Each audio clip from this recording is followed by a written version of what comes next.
Ari Shapiro, host. Okay, we now know who's going to play in the Super Bowl in a couple of weeks.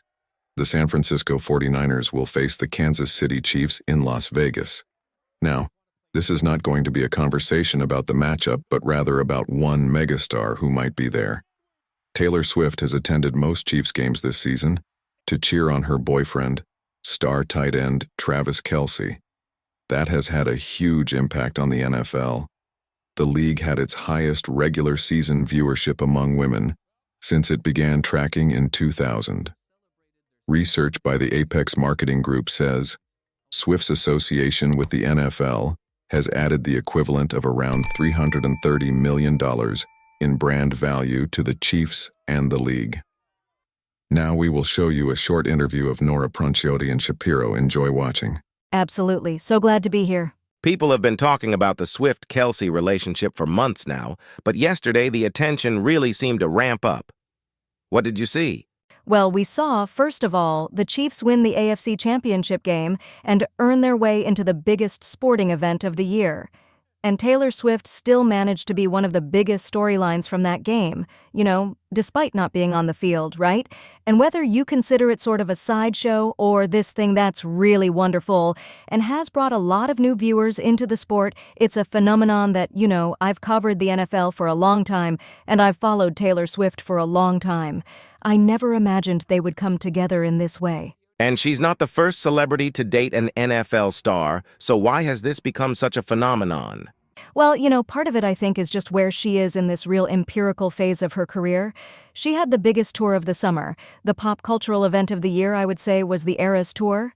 And midway through the first big leg of it, she starts dating Travis Kelce, who, he might not have been a household name for most people, but he's one of the stars of the NFL, the star tight end of this budding Kansas City dynasty. So you have these two elements of our last bits of monoculture sort of coming together, and it really created this phenomenon.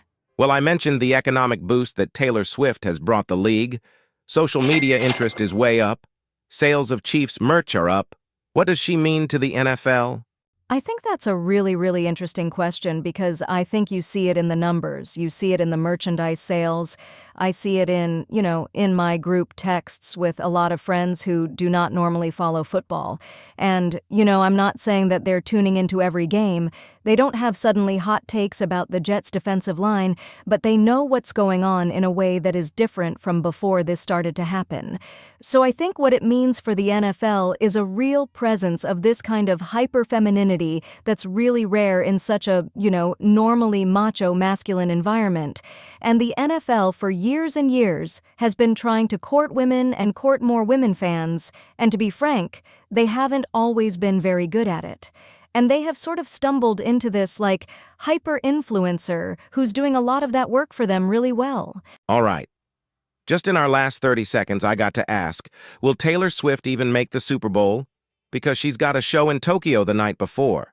Yes, thanks to the international dateline. So she can leave the concert in Tokyo at 11:30, and if she goes right to the airport, flies to LA or Reno or Las Vegas or something, and then drives there, she should be able to be there actually by Saturday night. That is Nora Princiotti doing the math, staff writer for The Ringer and Swiftie.